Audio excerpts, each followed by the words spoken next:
Hello everyone, मेरो नाम आवास आचार्य।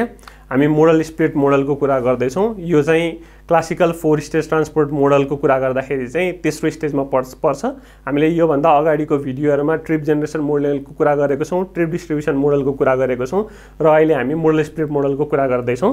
मोडल स्प्लिट मोडलमा पनि योभन्दा अगाडि हामीले दुईटा न्यूमेरिकलहरु राखिसकेको छौँ है त। ल आज चाहिँ हामी थर्ड न्यूमेरिकल हेर्न खोज्दैछौँ। अब हेरौँ। Let the number of trips from zone I to zone J is 4200. Presently, all the trips are made by car. Government has two alternatives: to introduce a metro or a BRT. The travel characteristics and respective coefficients are given in the table. Decide the best alternative in terms of trips carried भनेर सोध्यो है त। ल हेर्दाखेरि चाहिँ यहाँ तीनवटा मोड देखिन्छ। कार पनि छ, BRT भनेको बस र्यापिड ट्रान्जिट पनि छ र मेट्रो पनि छ है। तर यो क्वेशन बाइनरी लजिकको हो। अब बाइनरी लजिकमा त हामीले के भनिरहेका थियौं, जम्मा जम्मी दुईवटा मोड मात्रै हुन्छ भनेर भनिरहेको छौं। तर यहाँ के देखिरहेको छ, तीनवटा मोड। अब यो चाहिँ किन बाइनरी लजिकको जस्तो हुन्छ त भन्दाखेरि गभर्नमेन्टसँग दुईटा अल्टरनेटिभ हो भनेको उले दुईटै लागू गर्दैन, उले कुनै एउटा लागू गर्छ। त्यो भएको कारणले गर्दाखेरि फेरि पनि हामीसँग लास्टमा दुईवटा मात्रै मोड बस्छन् र यो क्वेशन के को हुन जान्छ, बाइनरी लजिकको हुन जान्छ। यो क्वेशनमा एउटा स्टेटमेन्टले गर्दाखेरि यो क्वेशन मल्टिनोमियल हुनबाट रोकिराखिएको छ है त। ल त्यसोभए यो क्वेशनले के भन्न खोजेको त भन्दाखेरि हाम्रो लागि ट्रान्सपोर्टेसनको सेक्टरमा प्राइभेट मोड अफ ट्रान्सपोर्टेसन समस्या हो। त्यसले गर्दाखेरि धेरै डिमान्ड आउँछ र सप्लाईले धान्न सक्दैन। त्यही भएर गभर्नमेन्टको उद्देश्य के हुन्छ भने त्यस्तो प्राइभेटली ओन्ड भेहिकलहरुलाई मिनिमाइज गर्नको लागि चाहिँ पब्लिक ट्रान्सपोर्टेसनले चाहिँ के गरौँ, विस्तार गरौँ। अब पब्लिक ट्रान्सपोर्टेसन हामीले विस्तार गर्दैछौँ भने त्यसको उद्देश्य के हुनु पर्यो भने कार चढिरहेको मान्छेलाई चाहिँ केमा ल्याउन सक्नु पर्यो, उसले पब्लिक ट्रान्सपोर्टेसनमा ल्याउन सक्नु पर्यो। अब यहाँनिर अवेलेबल पब्लिक ट्रान्सपोर्टेसन कि BRT हो कि मेट्रो भनिसकेपछि जुन मोडले चाहिँ आफूतिर बढी मान्छे तान्न खोज्छ सरकारले त त्यही लगाउने खोज्ने भयो। किन भन्दाखेरि मान्छे कार छोडेर त्यो मोडमा आउने भयो। त्यो भएको कारणले हामीले पहिलो काम के निकाल्न खोज्नु पर्दो रहेछ त भन्दाखेरि चाहिँ मान्छेले कार र BRT मा के प्रिफर गर्छ बढी र कार र मेट्रोमा के प्रिफर गर्छ र यो दुईटामा जसले बढी ट्राफिक आफूतिर डाइभर्ट गर्न खोज्छ सरकारको लागि त्यही मोड चाहिँ लगाउनु उपयुक्त निर्णय हुन्छ भन्ने चाहिँ हाम्रो कन्क्लुजन हुन्छ है त। ल अब यहाँनिर पनि के नै दिएको छ त भन्दाखेरि कस्ट फंक्सन नै दिएको छ। अब पहिला हामीले के निकाल्नु पर्यो भन्दाखेरि सबैसँग एसोसिएटेड कस्ट निकाल्नु पर्यो है त। भनेको यो भन्दा अगाडिको न्यूमेरिकल तपाईहरुले हेर्नु भएको छ भने सबै मोडको लागि हामीले कस्ट निकाल्छौं। फर्स्टमा C कार निकाल्छौं, C BRT निकाल्छौं र C के निकाल्छौं, मेट्रो निकाल्छौं है। C कार कसरी निकाल्छौं, रेस्पेक्टिभ कोएफिसिएन्टले मल्टिप्लाई गर्दिने त हो नि। ल कति नै भयो, 0.05 * 25 प्लस 0.04 इन्टु यो गर्दै गरेर हामीले के निकाल्ने भयो, कारको लागि निकाल्ने भयो। अर्को के को लागि निकाल्ने भयो, BRT को लागि के गर्नु पर्यो, कोएफिसिएन्टले यो भ्यालुलाई मल्टिप्लाई गर्दै जानु पर्यो। ठीक छ। ल यसरी हामीले के को लागि निकाल्ने भयो, BRT को लागि निकाल्ने भयो। 35 प्लस 0.04 इन्टु 8 है त। ल मैले भ्यालु चाहिँ नेक्स्ट स्लाइडमा राख्दिएको छु, एकचोटी रोकेर हेर्नु होला। त्यसपछि अर्को चाहिँ यसरी निकाल्ने भयो 0.05 इन्टु 17। मैले यहाँ सबै किन लेखिन भन्दाखेरि यही काम हामीले अघिल्लो क्वेशनहरुमा पनि गरेर आएको छौं। त्यही भएको कारणले गर्दाखेरि मैले यहाँनेरि सबै कुरा लेखिन। ठीक छ।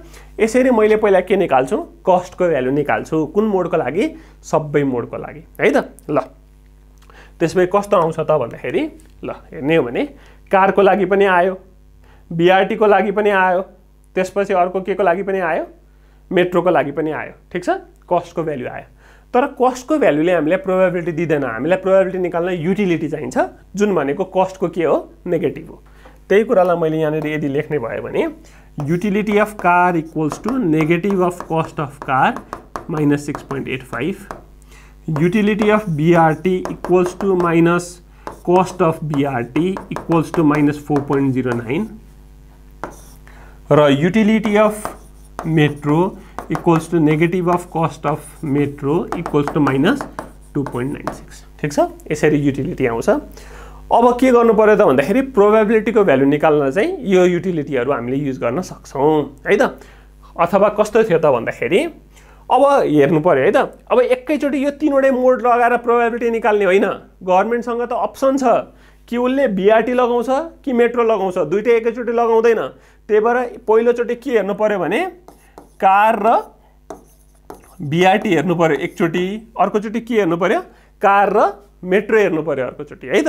त्यसपछि पहिलो के गर्नु पर्यो भने यो दुईटामा कार छानिने प्रोबेबिलिटी भनेको कति भयो त भन्दा e को power utility of car minus 6.85 divided by e को power utility of car plus e को power utility of BRT minus 4.09। यसरी के निकाल्नु पर्यो भने कार छानिने प्रोबेबिलिटी निकाल्नु पर्यो के को तुलनामा भन्दा बीआरटी को तुलनामा, ठिक छ। अब प्रोबेबिलिटी अफ बीआरटी भनेको त e को power utility of BRT minus 4.09 divide by e को पावर माइनस कार को प्लस e को पावर माइनस 4.09, ठिक छ। यसरी चाहिँ के आउँछ बीआरटी छानिने प्रोबेबिलिटी आउँछ, ठिक छ। पहिलो काम कार र मैले के को हेरेँ बीआरटी को हेरेँ। त्यस्तै गरी मैले अर्कोचोटि के गर्छु त भन्दाखेरि मैले चाहिँ के को हेर्छु त अब कार र मेट्रोको हेर्छु। प्रोबेबिलिटी अफ कार भनेको चाहिँ के हो भने e को पावर युटिलिटी अफ कार भनेको त नेगेटिभ हो माइनस 6.85 डिवाइड बाई e को पावर माइनस 6.85 प्लस e को पावर मेट्रोको कति छ त माइनस 2.96, है त। ल यहाँनिर फेरि के आउने भयो कारको आउने भयो। अब फेरि मैले के हेर्छु मेट्रोको हेर्छु, त्यो भनेको e को power minus 2.96 divide by e को पावर माइनस 6.85 प्लस e को पावर माइनस 2.96। फेरि यो के को आउने भयो मेट्रोको आउने भयो। एकचोटि मैले कार र बीआरटी हेर्नु पर्यो, अर्कोचोटि मैले कार र मेट्रो हेर्नु पर्यो। किन मैले तीनटै मोड एकैचोटि हेरिरहेको छुइनँ त भन्दाखेरि गभर्नमेन्टको अल्टरनेटिभ हो कि मेट्रो लगाउँछ कि बीआरटी लगाउँछ, दुईटै एकैचोटि लगाउँदैन, है त। ल त्यसो भए यही कुरालाई हेर्ने हो भने बीआरटी लगाउँदाखेरि चाहिँ के देखियो त भन्दाखेरि कार छान्ने प्रोबेबिलिटी 5.96% रहेछ, बीआरटी छान्ने प्रोबेबिलिटी 94.04% रहेछ। तर मेट्रो छान्दाखेरि लगाउँदा हेर्ने हो भने कार छान्ने प्रोबेबिलिटी कति रहेछ 2%ले मात्रै कार चढ्दो रहेछन्, मेट्रो कतिले चढ्दो रहेछन् 97.9। हामीसँग भइरहेको अभाइलेबल अप्सनमा कि बीआरटी लगाउन सक्थ्यो सरकारले कि मेट्रो लगाउन सक्थ्यो। कुन लगाउँदा बढी मान्छे हिँडिरहेको छन् त पब्लिक ट्रान्सपोर्टमा भन्दाखेरि बीआरटी लगाउँदा त 94% हिँडिरहेको छन्, तर मेट्रो लगाउँदा कति हिँडिरहेको छन् 97.9% मेट्रोबाट हिँडिरहेको छन् भने सरकारले कारको प्रयोग कम गराउनको लागि कुन मोड प्रिफर गर्दा ठिक भयो त भन्दा मेट्रो प्रिफर गर्दा ठिक भयो। त्यही भएर हाम्रो कन्क्लुजन के हुन्छ त भन्दाखेरि गभर्नमेन्टले यो कन्डिसनमा अल्टरनेटिभ दिएको छ भने since metro diverted more amount of traffic as compare to BRT, हामी के लगाउन खोज्छौँ मेट्रो लगाउन खोज्छौँ भनेर हाम्रो कन्क्लुजन दिनु पर्यो। त्यसपछि मान्छे चाहिँ कति चढ्छन् त मेट्रोमा भन्दाखेरि जहिले पनि यो निकालेको प्रोबेबिलिटीलाई केले मल्टिप्लाई गर्नु पर्यो भन्दाखेरि टोटल नम्बर अफ ट्राभलर्सले अथवा ट्रिपको सङ्ख्याले। भनेको कार कतिजनाले मान्छे चढ्छन् त भन्दाखेरि यदि हामीले मेट्रो लगायौँ भने 0.02003 इन्टु 42 चाहिँ र मेट्रोमा कतिजना चढ्छन् त भन्दाखेरि 0.979 इन्टु 42, है त। ल यसरी हामीले कन्क्लुड गर्नु पर्यो।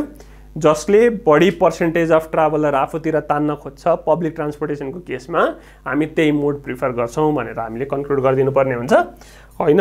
अब यसरी सङ्ख्याकै आधारमा कम्पेयर गर्न पनि मिल्छ। केस 1मा हेर्ने भने कारबाट ट्राभल गर्ने 250, बीआरटीबाट 3949, तर मेट्रोबाट 4115, 4115 चाहिँ 3949 भन्दा ठुलो हो। त्यही भएर धेरै मान्छे चाहिँ मेट्रोबाट हिँड्न चाहन्छन्। त्यही भएर चाहिँ सरकारले लागू गर्दाखेरि पनि बीआरटीको तुलनामा मेट्रो लागू गरेको राम्रो भनेर कन्क्लुड गर्न सकिन्छ, है त। हस्, थ्याङ्क यू।